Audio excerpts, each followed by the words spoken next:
zinataja miezi na miaka ambazo ukifungua kwenye Biblia takatifu hayo mambo huwezi ukayaona. Kwa hiyo nikaona ni afadhali nifunze watu wangu ili waijue Biblia vizuri. Mungu na apewe sifa. Maana ukijua Biblia mtu hawezi akakutoa nje ya Biblia, maana hayo yatakuwa mapokeo kama alivyosema mchungaji hapa. Haleluya. Amen. Na kwa nini nataka kufundisha habari ya utangulizi wa Biblia?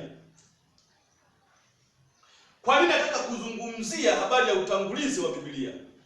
Kwa sababu ndiyo lengo la sisi kutukusanya hapa, kwamba tunataka kuijua Biblia vizuri. Haleluya. Kwa sababu tunataka kuelewa vizuri Biblia. Na kama hatutakuwa na neno utangulizi wa Biblia, hatutaelewa Biblia. Haleluya. Okay. Naomba tufungue kitabu kile cha Joshua sura ile ya kwanza mstari wa kwanza. Joshua sura ile ya kwanza mstari wa kwanza, ili tujue kwa nini tunasoma. Na wale ambao wamechelewa wakija wakiomba notes wapatieni. Mpatie tu mtu notes. Hakikisha umeandika vizuri, maana hiyo itakusaidia. Hiyo itakusaidia milele yote, itakusaidia sana. Itakusaidia maana kuna siku wewe utakwenda chuo cha Biblia kingine au utakwenda Biblia za shule zingine na utakuta kile kitu ambacho nimekufundisha kipo, na mwambia mwalimu, na hiyo mimi tayari nilishapita kwenye hiyo hatua, sitaki kurudia. Kwa hiyo anakuwekea somo lingine. Kwa nini tunasoma Biblia? Kwa nini tunasoma Biblia? Kitabu cha Joshua sura ile ya kwanza mstari wa kwanza. Naomba nisomewe pale. Ikawa baada ya kufa kwake Musa mtumishi wa Bwana. Bwana akamwambia Yoshua mwana wa Nuni, mtumishi wa Musa akasema, Musa mtumishi wangu amekufa. Haya basi ondoka, vuka mto huu wa Yordani. Basi hapo wakati Musa mbeba maono kutoka Misri, aliyebeba agano la Mungu kutoka Misri, aliyebeba sheria za Mungu kutoka Misri, uzee umemkuta akiwa njiani, ujana wote umeisha akiwa njiani. Sasa imefika nyakati ya kufa. Dalili za kifo Mungu ameanza kumuonyesha. Hivyo anamwambia Musa kwamba wakati wako wa kufa umekaribia. Sasa inua mtu kwa ajili ya taifa hili la Israeli ili awavushe pande ile. Haleluya. Yaani tunasoma ili kuhifadhi, kukijengea kizazi kile kinachokuja, tukifundishe neno la Mungu. Kwa hiyo neno la Mungu lisipotee miongoni mwetu. Ndio maana ya kusoma. Nyerere angesoma akaishia yeye, tungekuwa sisi tunakaa tu nyumbani, tungebaki na elimu ya Nyerere. Tunasemaga Nyerere wetu alisomaga, kwa sisi tunaenda. Lakini mpaka leo tunasoma kwa nini? Ili kutunza kumbukumbu na kuweka historia kwamba kizazi kilichopita kilijifunza hivi, sisi tukajifunza hivi, na wale wanaotufuata wanajifunza hivi. Na ndiyo maana ya kusoma ni kuweka kumbukumbu. Kuweka kumbukumbu. Tunaposoma maana yake ni kuhifadhi kumbukumbu zisipotee. Naomba nisomewe ule mstari wa nane, wa 5. Mstari wa 5. Hapo tu. Tunataka kujua maana. Hapata kuwa mtu yoyote atakayeweza kusimama mbele yako. Yaani utakapokuwa kiongozi sasa, wewe msomi wa Biblia, utakapokuwa msomi wewe wa Biblia, kumbukumbu unazo za kutosha ndani mwako, heshima unayo ya kutosha ndani, yaani uwezo wa kufafanua Biblia unao, basi hapatakuwa na mtu wa kukushinda. Haleluya. Tunaposoma tunatafuta ushindani wa kumshinda yule anayekuja na elimu nyingine. Kuna wakati unakuja wa mpinga Kristo. Kwa hiyo tunaposoma tunajihifadhia kumbukumbu ili atakapotokea mpinzani wewe una jambo la kuzungumza. Lakini kama hauna jambo la kuzungumza, utazungumza kitu gani? Ndio hapo mchungaji amesema kwamba utaanza kuongea mapokeo. Nilisikiaga Moses Kulola anatoa pepo. Kwa jina la Moses Kulola toka pepo. Sasa umefanya kitu gani? au kwa jina la fulani la mchungaji Yona toka pepo, au kwa jina la fulani toka pepo. Sasa umefanya nini? Siku hizi kuna miungu, lakini tusiseme haya. Kwa hiyo tunaposoma tunajiwekea akiba ili kuwashinda wale ambao wanakuja na elimu isiyo ya kimungu. Mstari wa 6. Nisome mstari wa 6. Uwe hodari na moyo wa shujaa. Ili ukafaulu katika masomo haya, ili ufaulu ufikie lengo, ili ufaulu ukatimilize ile hitaji lako, uwe na ushujaa. Haleluya.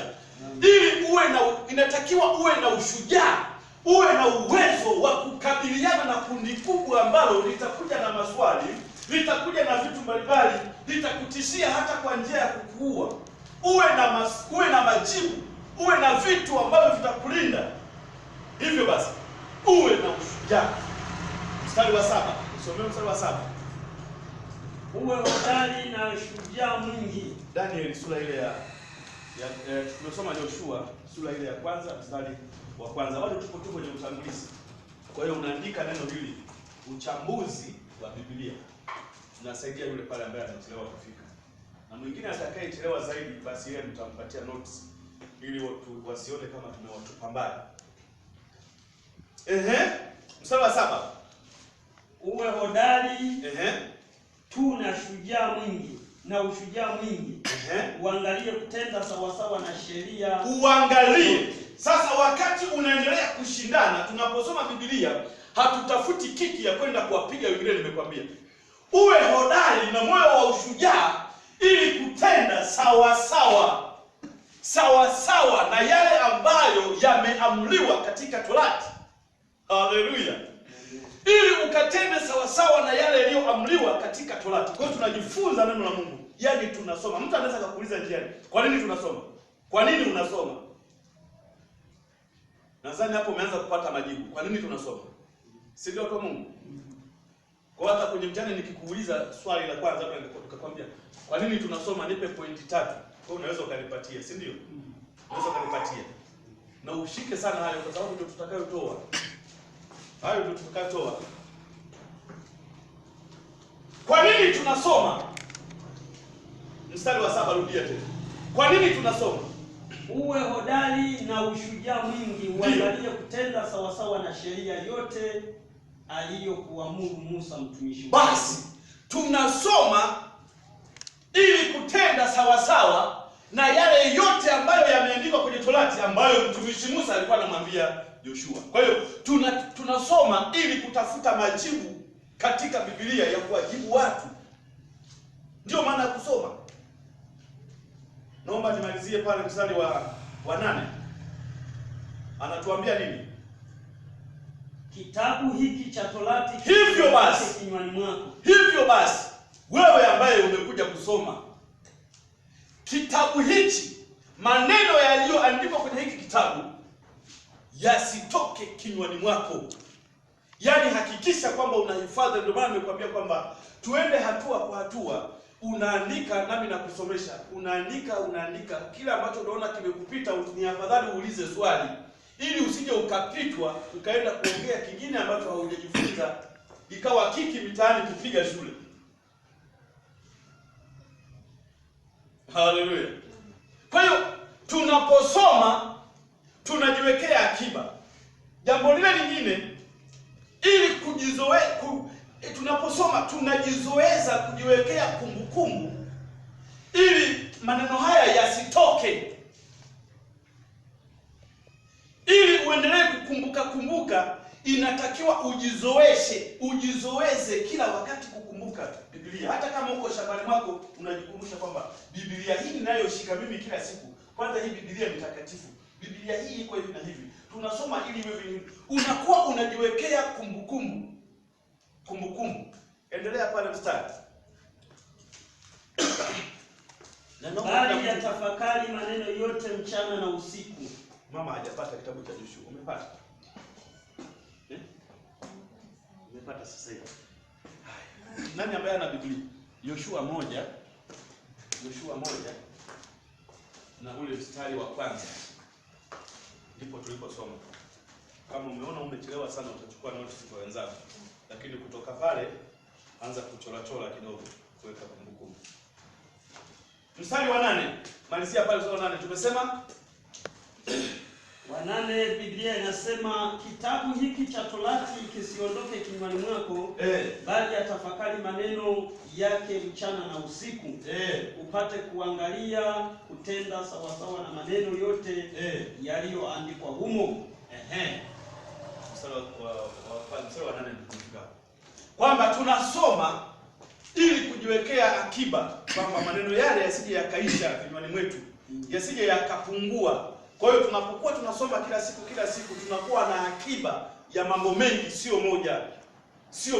Niliwahi ona kuna mtu mmoja alikuwa ananiambia kwamba sisi kwa mchungaji wetu, mchungaji akisimama tu, jambo la kwanza anahubiri habari ya upendo, au akisimama anahubiri habari ya fungu la 10. Hakuna somo lingine. Na wakati kwenye Biblia imejaa vitu vingi, viko vitu vingi, ila watu wamekosa material vile watatengeneza ujumbe pale. Yaani mtu kakosa material, sasa anakosa material. Sasa cha kufanya anaungaunga tu, anaunganisha maneno pale, anaunga message hiyo. Akimaliza toa sadaka, fungu la 10, shukrani, tuombe, ibada imeisha. Tukutane Jumatano kwenye kipindi, kwenye mafundisho. Nenda kwenye mafundisho. Mafundisho ndio kama hii hapa. Bible study. Ndio ile tunaendaga Jumatano, Bible study. Sasa unakwenda kwenye Bible study, bado uende ukafundishwe, unaenda kuhubiriwa wewe. Na wakati pale ni kufundishwa, Bible study ni Jumatano. Unaambiwa andaa daftari, andaa nini. Ukishakwenda siku Jumatano, wewe unaenda kuhubiriwa. Bwana asifiwe. Na Biblia inasema watu watatoka pande huu, watakimbilia huko, wakitafuta neno, wasichana wazuri sio watakufa na kiu, sio kiu ya njaa, ila ni kiu ya neno la Bwana. Mtu anatoka hivi, anaenda hivi, akitoka pale amemaliza. Ukiulizwa ni Jumatano ya mafundisho. Tumeacha ile siku kuitumia vizuri, matokeo yake tumebadilisha, watu wanaingiza mambo yao. Hiyo tunaipata kwenye somo la hermeneutics. Kama nikipata nafasi huko mbele tutakapozoea haya, nitakuja kuleta nikuonyeshe tabia 26 za kuhubiri. Tabia 26 za kuhubiri. Usione Biblia mtu anakupa Biblia hii, Biblia takatifu. Mtu unafungua unatafuta kijumbe hapa, kumbe kiki ya kupiga mtu mwingine ndani ya kanisa. Umekosa material. Huna kitu cha kuongea, unasubiri matukio ndio uhubiri watu. Unasubiri nani hajaje Jumapili? Fani. Watu wamekuwa wavivu tena, unatafuta tena. Siku hizi kuna watu wanaitwa Mafarisayo. Wewe ukimwona Farisayo unamjua wewe? Sasa hivi aje Farisayo hapa, wewe utamjua? Huwezi kumjua. Maana ni mwelevu hata kukuliko wewe. Hakuna kuta watu wanaitana majina ambayo sio mazuri. Kwa hiyo tunasoma katika pointi zangu 5, katika pointi zangu 5. Kwa hiyo tunasoma ili kutafuta kitu cha kuwajibu watu. Sasa naomba tuingie kwenye somo la Bible introduction. Bible introduction ni kwa Kiswahili ni utangulizi wa Biblia. Ni utangulizi wa Biblia. Na ndani ya hii Biblia tunapoifungua tu hiyo Biblia takatifu, tunapoifungua lazima tuwe tunaelewa kwamba imetokana na nini mpaka ikaitwa Biblia. Na ndani ya haya mafundisho tutaona mambo yafuatayo. Utangulizi. Andika neno utangulizi.